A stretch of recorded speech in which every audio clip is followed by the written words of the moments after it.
Natasha Grogan from the Sage Garden, and today we're going to be talking about planting seedlings.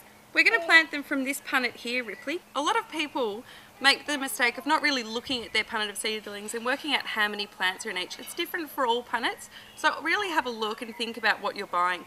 Another important thing to do when you're buying your seedlings is to make sure that you've chosen a really nice, healthy punnet of seedlings.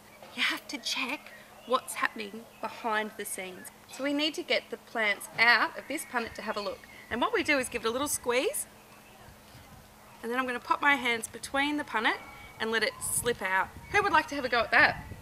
Dashel. Good squeeze.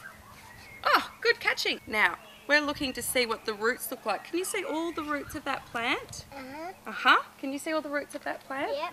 And what they're doing is they're just meeting the outside of that punnet, which is a really good sign. We don't want to see the roots wrapping all the way around. Sometimes when you buy them, this looks white with the amount of roots wrapping around, and that means that it's root bound and it's in a bit of trouble. Now we have to divide up our tomato plants.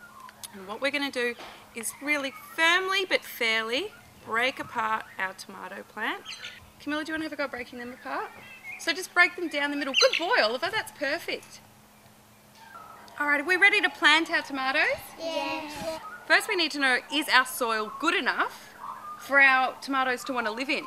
We've looked after this soil today. It's been aerated, so we've put a fork through it. It's nice and fluffy, which is what you're after.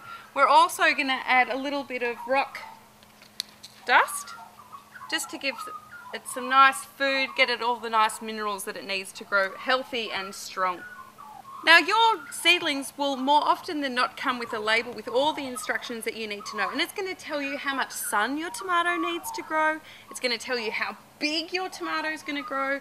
So I'm going to plant mine in the middle, and we're going to go 40 centimetres apart. We're going to wriggle our fingers in, and because it's so fluffy we know the roots are going to spread out.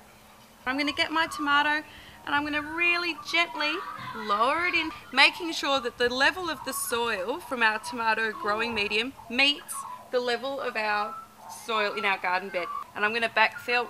I'm going to say, good luck, tomato. Good luck, tomato. That's the ticket.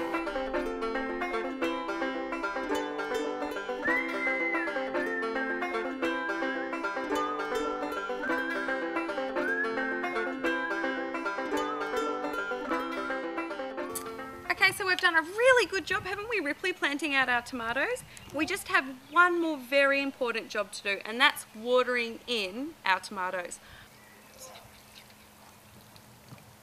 Okay, beautiful. Now that isn't enough, but I like the way that you stopped and let the water sink in. You want to water your plants in deeply to encourage the roots to go deep down into your soil, to anchor them into the soil, but also to make them a little bit resilient to drought. And one more for luck, Dash. Good job. And you should water it quite often while it's establishing. Now water. Ah, sure is. There you go. Okay, the last thing for us to do is to mulch our tomatoes. And what we're going to do is we're going to tuck our tomatoes into bed. So we're going to put the doona onto our tomatoes so they're nice and safe and warm. So we're just going to get a handful. We just need to put our hay down and gently cover around our tomato. And we don't want to go too close because it doesn't like the mulch being pressed up against it. It makes it wet and it gives it rot. Are you going to help me, Ripley? Yeah. Great.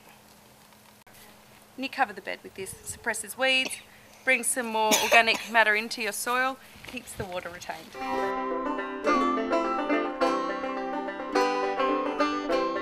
For more information about how the Sage Garden can visit your home or conduct an incursion, check out the website thesagegarden.com.au.